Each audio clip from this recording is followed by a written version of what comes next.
Welcome to Thoughts on Theology, Season 3. And we are your hosts, Vicar Andrew and Pastor Martin.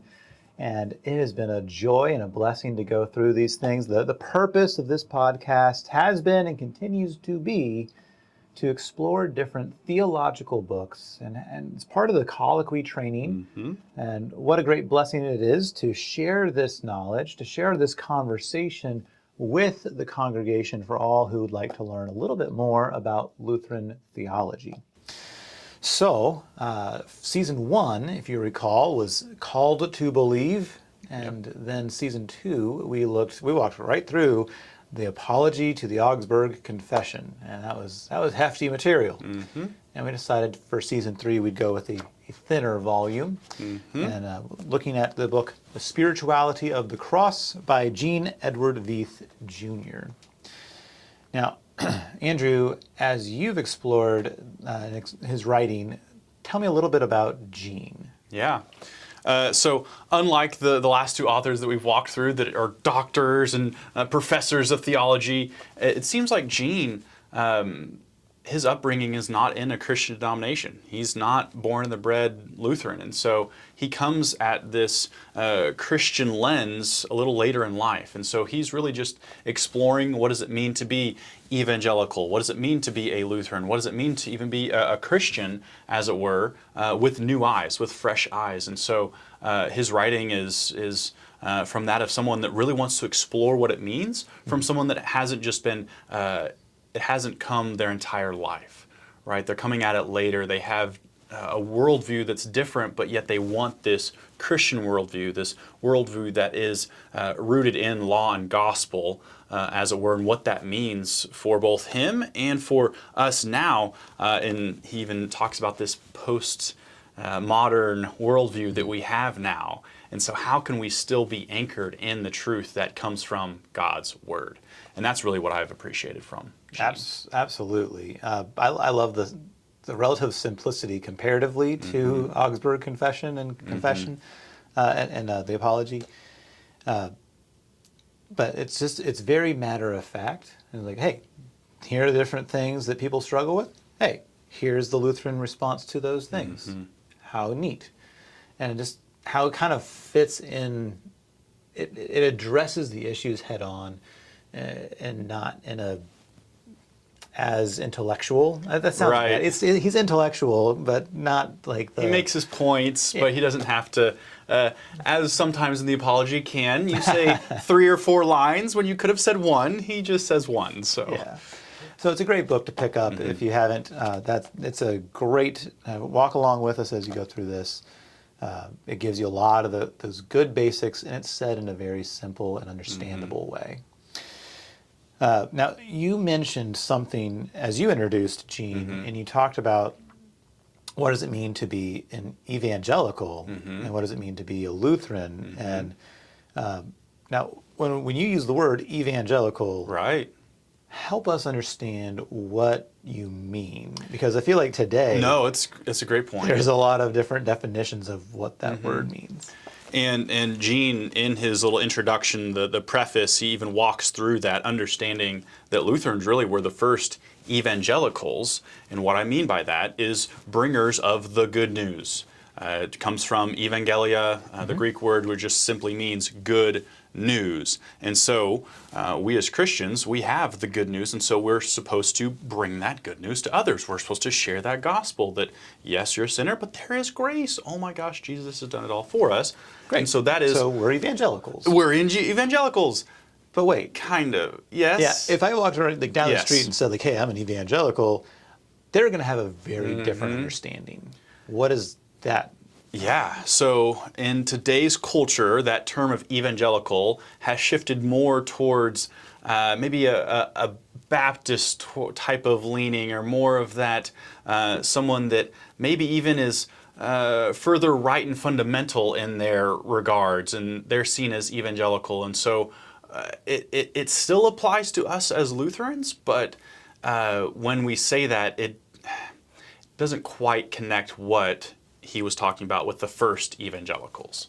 Okay, that's good clarification.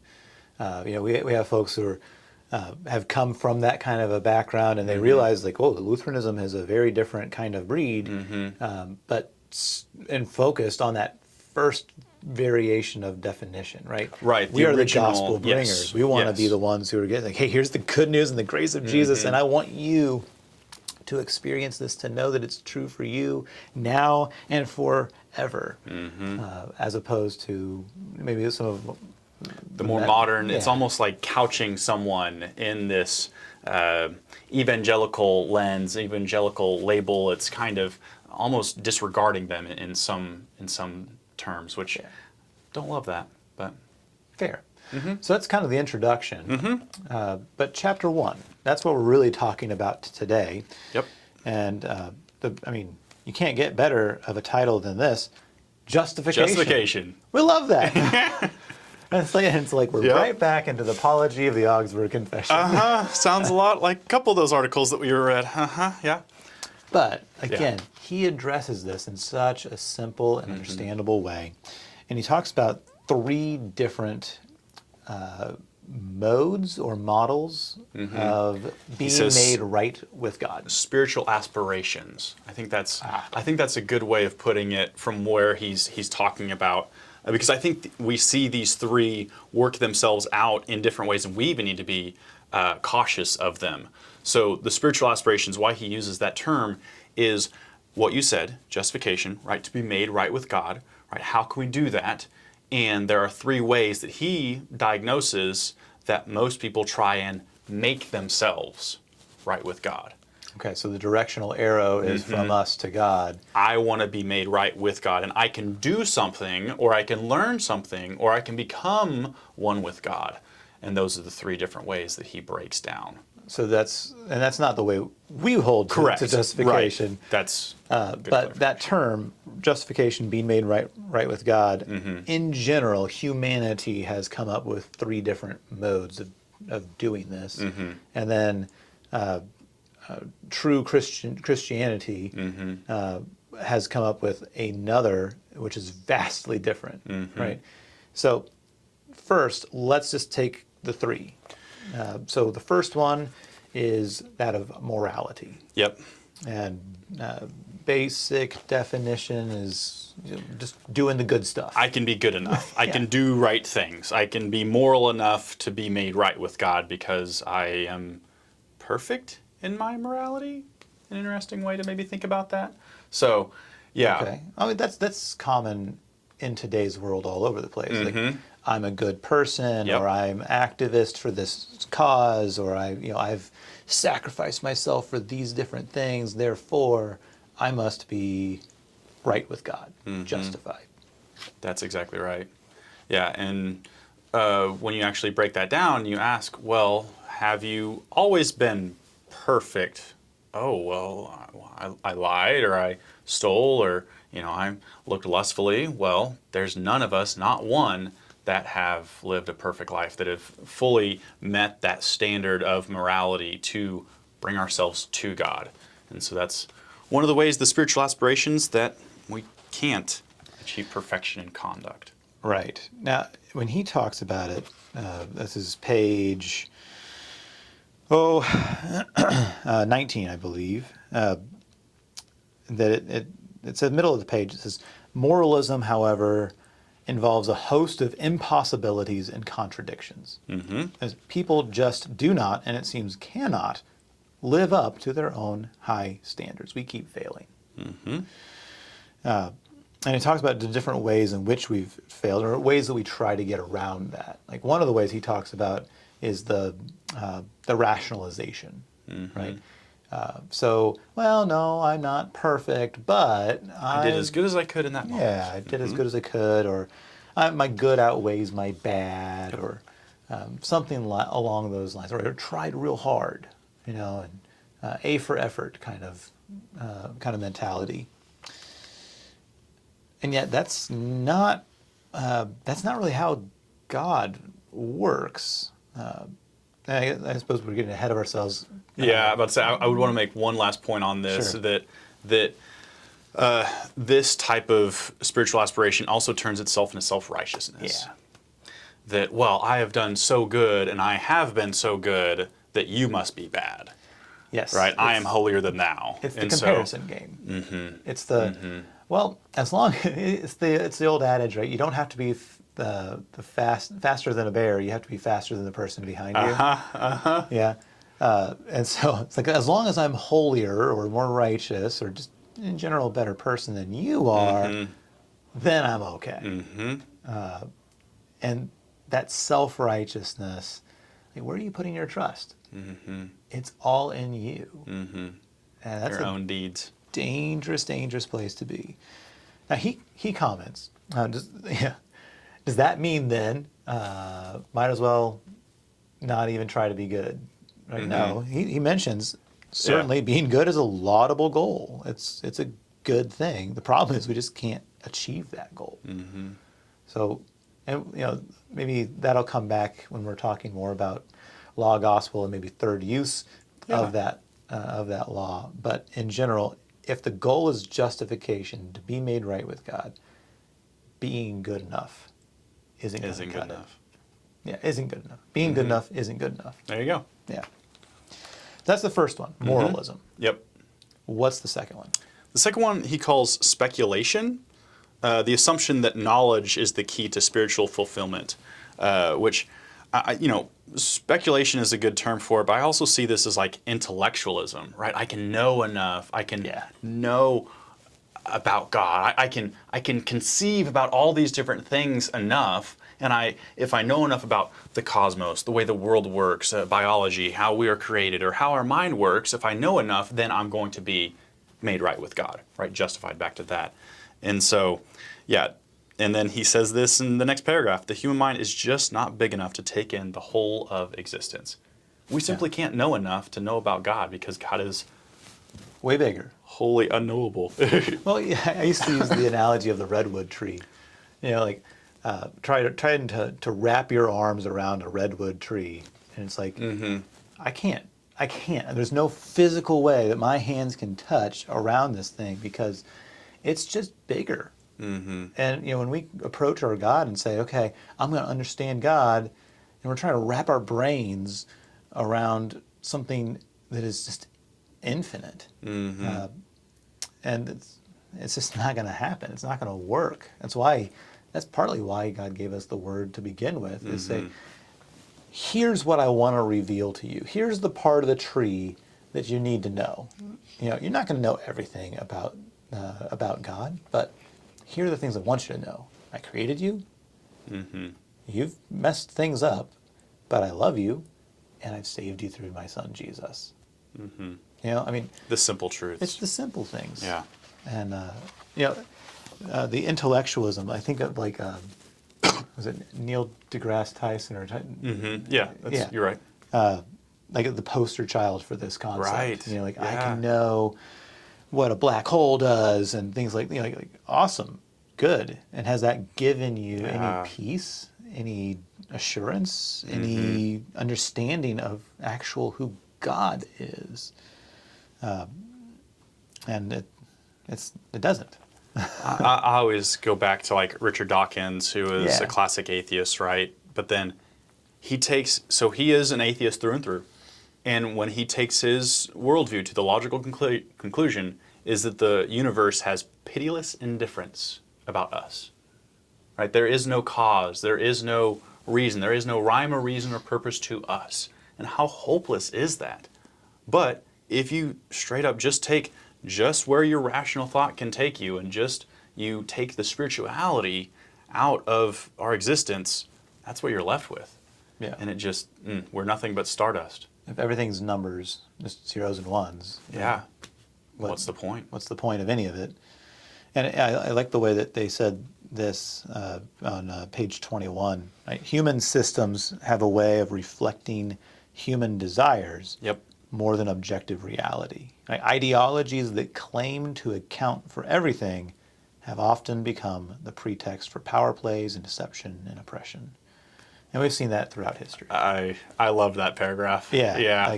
Loved and hated it because it's true. It's like the Enlightenment of the French Revolution gave us the reign of terror and Napoleon.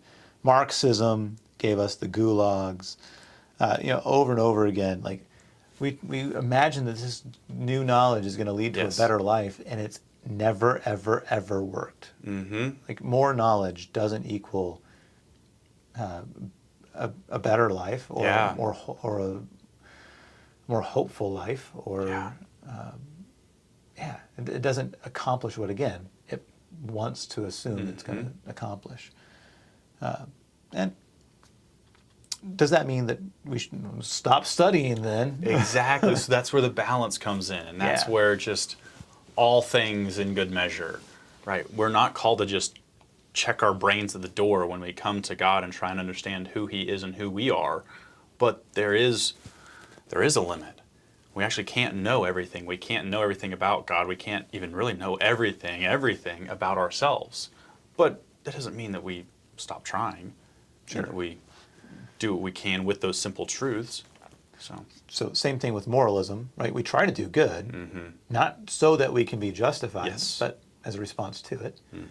And same with intellectualism, or speculation, as he says it. It's a good thing to learn and to grow and to develop our understanding of things, but not so that I can understand all things, but so that I can appreciate the God who created all things. Yeah. The Right. goodness and the joy that we have around us. Yeah. So moralism, speculation / intellectualism. What's the third one? Mysticism. So all about becoming one with God. And we can make ourselves one with God. Or we all are a part of God. Ah, yes. I know. Yeah, it's very new agey. So, and that's yeah. One problem here is the fine line between the self becoming one with God and the self becoming God. I say, like, all I'm hearing is idolatry. Yes. It's I'm God, and therefore I get to make the decision of good and bad and right and wrong, and I just need to realize that within Yeah. myself. Mm-hmm. Like, that's what mysticism kind of smacks of. I liked this line at the end of this paragraph. It says, mysticism can come dangerously close to the serpent's primal temptation. You will be like God. Yeah, right. In Genesis chapter 3. Yeah. Right. It's like, ooh, man, that's a dangerous deal. Now, again, is there a bad thing with living, say, in the image of God? After all, He's created us that way. He's created us to care for others, to love others, to Reflect His light, Reflect to His be light. Oh, like yeah. Him, build community. Yeah. all of those things, but not so that we can become God, or Be to made become, right with God. or to be made. Yeah, exactly. Instead, it's simply as an expression of living as He's created us to live. So, those three: moralism, speculation / and I like isms. So we'll go with moralism, intellectualism, and mysticism. I think all three of them, if I can, there's a line here that kind of explains all three that we've just walked through pretty well. Sure. Moralism exerts the effort of the will. Speculation or intellectualism exerts the efforts of the intellect, and mysticism exerts the efforts of the emotions. Right? So what are we trying to do? We're exerting those three things to try and make ourselves right with God. Right. Will, that's a good thing. Intellect, that's a good thing. Emotions, that's a good thing. Yes. And we turn these good things into God things. Things that help us, that would make us closer to Him. That we do Yeah. to God, The for up God. arrow. Yes. And Lutherans are a different breed, right? The arrow's opposite. Yeah. So the answer that we've come up with is, okay, justification's needed, but I'm not going to be able to do the right things. I'm not going to be able to know all the things. I'm certainly not going to be God Himself. I can't really come to God. I need Him to come to us. And that's the truth that we hear about throughout the Word of God, is that Lutheran spirituality is all about what God does for us, through us, in spite of us. And we typically talk about that as good old Lutherans as law, and gospel. So how does law and gospel take care of the problem first, and then how does it address those three? Yeah. So, well, how does it address the problem of justification? It's, well, Jesus actually did all those things for us, what we could not do, right? That checklist of, well, I want to do these things. Well, it's actually Jesus has done them, right? That is the good news. Yep, it is and finished. That it is finished. Yeah, and then that law of God, as he says, the law of God is as unfolded in scriptures, must make, right, the most moralist squirm. Yeah, Right, I love that line too. Ooh. Because that's, I mean, if you're talking about the moralism, if the goal of like one of the caveats of moralism is it's good enough. And the law, the actual word of God, the law says, no, you're not. Mm-hmm. And it kind of smacks the moralist down. The standard is perfection. Yeah. And I like this bottom of page 24. In the New Testament, a single verse demolishes each brand of human spirituality, each of the three. Right? There is no one righteous, not even one. Mm-hmm. So much for moralism. Mm-hmm. There is no one who understands. So much for speculation. There's no one who seeks God. So much for mysticism. Mm-hmm. One verse, the whole thing comes undone. We can't come to God. Yeah. And that's the law. That's the law. realizing our hopelessness before the perfect God. Realizing our hopelessness to try and justify ourselves, to make ourselves right with God. Wow. And that leaves us in a state of brokenness, of hopelessness. And it's like, okay, now what? Hey, now the gospel. they've got the gospel. Absolutely. Bottom of page 25 tells it. But the law is the prelude to the gospel. Mm-hmm. Those broken by the law are convinced of their need and of their inability to save themselves. And then the message that God does it all comes as an astounding relief and as good news. Yep. Right? There is total and free forgiveness in the work of Jesus Christ. Mm-hmm. That's the gospel for us. Mm-hmm. And that's a much better way. I mean, it's a much simpler way, a much more assuring way of this gift of justification. Mm-hmm. And we talked about the one verse that demolishes the three. There's another one verse that he mentions as well, that also demolishes all three of the world's attempts to approach God, but instead couches things that righteousness or that justification is found not simply from God coming to us, but from God coming to us in Christ. Mm-hmm. So in John 14, it's Christ who says, I am the way. So much for moralism. Mm-hmm. I am the truth. Mm-hmm. So much for speculation. I am the life. So much for mysticism. Mm-hmm. Right? As a result, through Christ, the will, the intellect, the emotion, the spirit, they're all free. Mm-hmm. Because it's all done in Christ. Mm-hmm. Yeah, that just sounds like good news. You know, like that, as I hear that gives me hope. You know, like that lifts my spirit as I hear that. You know, just like, cool. That's what I have faith in. Yeah. Yeah. The forgiving, loving work of Jesus Christ done for you, not done by you. Mm-hmm. The free gift of grace. Yep. Now, we talk a lot about that. And law and gospel, they seem kind of paradoxical to each other, right? There's a piece of the law that says, he tells you, hey, I need you to be righteous, and then he calls our righteous acts filthy rags. Mm-hmm. I say, wait, hold on. Don't those two things jar against each other? And it's like, well, yeah. No, we call that a paradox. Mm-hmm. And we're we live in and love the paradoxes. Oh, we love paradoxes. Mm-hmm. That tension we've talked about in seasons past. Mm-hmm. But that's what we do. We live in that paradox of God is holy and yet God is merciful to unholy people. And the both and. Both things are correct. Both things exist. And yes, we are called to be holy. We can't be holy. God asks us to be holy, and we're made holy by Christ. So it's they're both true simultaneously, even though they don't live in tension. Absolutely. Yeah. So, any other thoughts from chapter 1 here? Yeah, I really appreciated the simplicity, the succinctness, and I really loved how he walked through those three different spiritual aspirations, because I think you can see that throughout culture. We've spent how many minutes speaking about that, but I think enumerating that and helping us understand how it plays itself out in today's culture can help us identify that and then apply the gospel, apply law, whatever needs to be applied to that person to help them understand the truth of justification comes from God to us. And so we need to be aware of that. And how do we call a spade a spade? How do we call mysticism mysticism? And understand that and parse through the layers of it so that we can actually rightly apply the gospel, the law and gospel. So, yeah. Yeah. Well said.